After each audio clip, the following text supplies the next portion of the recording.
இன்றைய புனிதர்.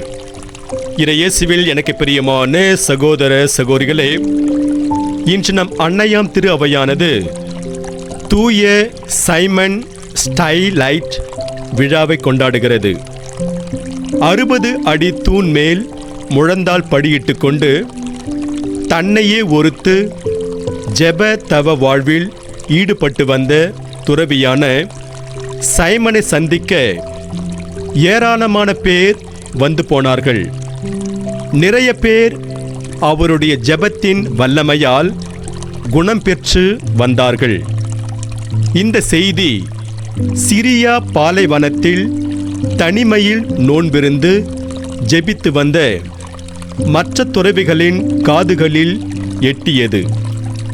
உடனே அவர்கள் அனைவரும் ஒன்று கூடி, இது என்ன புதுவிதமான ஒருத்தல் முயற்சியாக இருக்கின்றதே, மக்களும் அவரை பார்ப்பதற்கு கூட்டம் கூட்டமாக செல்கிறார்களே, வாருங்கள் நாமும் சென்று அவரை பார்த்துவிட்டு வருவோம் என்று முடிவு செய்து கொண்டு அவரை பார்ப்பதற்கு அவர்கள் கிளம்பி போனார்கள். அவர்கள் போகிற வழியில் அவர்களுக்குள்ளே ஒரு விவாதம் எழுந்தது.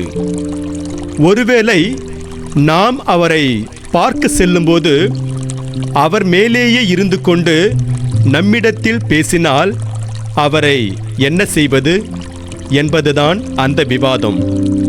அப்போது ஒரு துறவி, நாம் அவரிடத்தில் பேசும்போது அவர் ஆணவ திமிரில் மேலே இருந்து கொண்டு நமக்கு பதில் கூறும் பட்சத்தில் நாம் அனைவரும் மேலே சென்று அவரை தரதரவென்று கீழே இழுத்து போடுவோம். ஒருவேளை நாம் அவரிடத்தில் பேசும்போது உடனடியாக அவர் கீழே இறங்கி வந்து நம்மிடத்தில் பேசினால் அவர் உண்மையிலே தாழ்ச்சி நிறைந்தவர் என்று விட்டுவிட்டு போய்விடலாம் என்றார். அந்த துறவி சொன்னதை எல்லாரும் சரியென ஏற்றுக்கொண்டு தூய சைமன் ஸ்டைலைட் இருந்த இடத்திற்கு விரைந்து சென்றார்கள். அவர்கள் அவர் இருந்த இடத்தை அடைந்ததும் சைமன் என்று அழைத்தார்கள். அந்த நேரத்தில் தூய சைமன் ஸ்டைலைட் 60 அடி தூணில் முழந்தால் படியிட்டு இறைவனிடம் ஜெபித்து கொண்டிருந்தார். தன்னை அழைப்பது துறவிகள் என அறிந்த அவர் உடனடியாக அந்த 60 அடி தூணிலிருந்து கீழே இறங்கி வந்து அவர்களுக்கு வணக்கம் தெரிவித்தார். அப்போதுதான் அவர்கள் உணர்ந்து கொண்டார்கள், சைமன் ஸ்டைலைட் உண்மையிலே தாழ்ச்சி நிறைந்தவர் என்று. சிறிது நேரம் அவரோடு பேசிவிட்டு அவர்கள் அங்கிருந்து சென்று விட்டார்கள். இறையேசுவில் பிரியமான சகோதர சகோதரிகளே, சைமன் ஸ்டைலைட்டோ மக்களால் உயர்வாக போற்றப்படக்கூடிய மதிக்கப்படக்கூடிய துறவியாக இருந்தபோதும் தன் வாழ்நாள் முழுக்க தாட்சியோடு இருந்தார். சைமன் கிபி 388 ஆண்டு சிரியாவில் பிறந்தார். சிறு வயதில் ஆடு மேய்க்கும் தொழிலை செய்து வந்தார். ஒரு நாள் யாரோ ஒருவர் இயேசுவின் மலைப்பொழிவை அவருக்கு வாசித்து காட்டியபோது அதனால் கவரப்பட்டு துறவற மடத்தில் சேர்ந்து துறவியாக வாழ தீர்மானித்தார். அப்போது அவருக்கு 16 வயது. துறவு மடத்தில் சைமன் மிக கடுமையான ஒருத்தல் முயற்சிகளை செய்து வந்தார். இதனை பார்த்த ஏனைய இளந்துறவிகள், இவர் வரம்புக்கு மீறி ஒருத்தல் முயற்சிகளை மேற்கொள்கின்றார், எனவே இவர் துறவற மடத்தில் இருப்பது நல்லதல்ல என்றார்கள். அதன் பேரில் இவர் துறவற மடத்திலிருந்து வெளியே அனுப்பப்பட்டார்.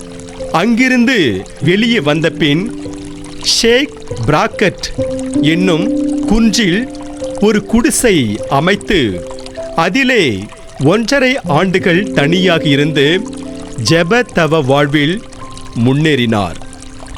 இதற்கிடையில் துறவி ஒருவர் குடிசையில் இருந்து கொண்டு மக்களுக்கு அருள்வாக்கு சொல்லிக்கொண்டு இருக்கின்றார் என்ற கேள்விப்பட்டு அக்கம் பக்கத்திருந்தவர்கள் எல்லாம் அவரை தேடி வந்தார்கள். அவரும் மக்களுக்கும் மறையுரைகளை ஆற்றினார். அவர்களிடமிருந்த நோய்களை குணப்படுத்தினார். இதனால் அவருடைய புகழ் மக்களிடத்தில் அதிகமாக பரவியது.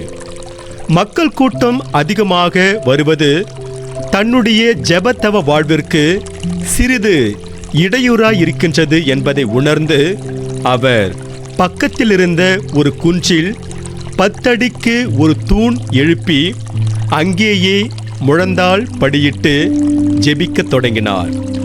அப்போதும் மக்கள் கூட்டம் அவரை தேடி வந்ததால் 60 அடி உயரத்திற்கு ஒரு தூண் எழுப்பி அங்கேயே தூங்காமல் இரவு பகலாக ஜெபத்திலும் தவத்திலும் உறுத்தல் முயற்சிகளிலும் ஈடுபட்டு வந்தார். சைமன் எவ்வளவுதான் மேலே மேலே சென்றபோதும் அவரை நாடி வரக்கூடிய மக்களின் எண்ணிக்கை குறையவே இல்லை. அவர் அங்கிருந்தே மக்களுக்கு போதித்து வந்தார். பலருடைய நோய்களை குணமாக்கி வந்தார். சைமனை பற்றிய செய்தி மன்னர் தியோடோசியஸ் மற்றும் அவருடைய மனைவி யுடோசியாவின் செவிகளை எட்டியது. அவர்களும் அவரை வந்து பார்த்து ஆசி பெற்று சென்றார்கள்.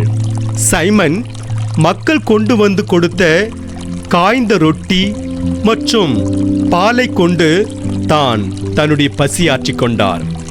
அதுவும் எப்போதாவது தான் அதனை அவர் உட்கொண்டார். இப்படி ஜெப தவ வாழ்விலும் ஒருத்தல் முயற்சிகளிலும் தன்னை முழுமையாய் ஈடுபடுத்திக் கொண்ட கிறிஸ்துவுக்காக தன்னை அர்ப்பணித்த சைமன் உடல் நலம் குன்றி 459ஆம் ஆண்டு செப்டம்பர் 2ஆம் நாள் இறையடி சேர்ந்தார். இறந்த அவருடைய உடலை அவருடைய சீடர்கள் எடுத்து அடக்கம் செய்தார்கள். தூய சைமன் ஸ்டைலைட்டின் நினைவு நாளை கொண்டாடும் இன்று அவரிடமிருந்து என்ன பாடத்தை கற்றுக்கொள்ளலாம் என சிந்தித்து பார்த்து நிறைவு செய்வோம். ஜெபத்திலும் தவத்திலும் நிலைத்திருத்தல். சைமன் ஸ்டைலைட்டின் வாழ்க்கை வரலாற்றை படித்து பார்க்கும்போது அவர் தன்னுடைய வாழ்வில் எந்த அளவுக்கு ஜெபத்திற்கும் தவத்திற்கும் முக்கியத்துவம் கொடுத்து வாழ்ந்து வந்தார் என்பதை புரிந்து கொள்ளலாம். ஒரு சமயம் அவர் கடுமையான நோயுற்றிருக்கின்றார் என்ற செய்தியை கேள்விப்பட்ட மன்னர் தியோடோசியஸும் அவருடைய மனைவியும் அவரிடம், இனிமேலும் காட்டில் இருந்து கடுந்தவம் செய்ய வேண்டாம், அரண்மனைக்கு வந்துவிடுங்கள் என்று கேட்டார்கள். அதற்கு சைமனோ, எனக்கு அரண்மனையோ வேறு எந்த வசதியும் வேண்டாம், நான் செய்யக்கூடிய ஜெப தவத்தினால் எனக்கு வந்திருக்கின்ற நோயினை குணப்படுத்திக் கொள்வேன் என்று சொல்லி அனுப்பிவிட்டார். இது நடந்து 1 மாதம் காலம் இருக்கும். சைமன் தான் மேற்கொண்டிருந்த ஜெபத்தினாலும் தவத்தினாலும் தன்னிடமிருந்த நோயினை குணமாக்கியிருந்தார். அவர் எந்த அளவுக்கு ஜெபத்திலும் தவத்திலும் உறுதியாக இருந்திருக்கிறார் என்றால் அவரிடமிருந்த நோயினை அவரால் குணமாக்க முடிந்தது என்பதை நம்மால் புரிந்து கொள்ள முடிகிறது.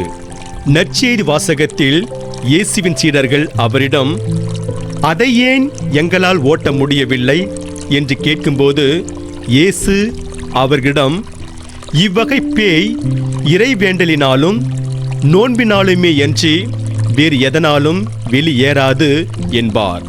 மத்திய நற்செய்தியில் 17ஆம் அதிகாரம் 19 மற்றும் 21ஆம் வசனங்களில். இதன் மூலம் ஜெபத்திற்கும் நோன்பிற்கும் எந்தளவு வல்லமை இருக்கின்றது என்பதை புரிந்து கொள்ளலாம். ஆகவே இறையேசு பிரியமான சகோதர சகோதரிகளே, தூய சைமன் ஸ்டைலைட்டின் விழாவை கொண்டாடும் நாம் அவரைப் போல ஜெபத்திலும் தவத்திலும் வேரூன்றி இருப்போம்.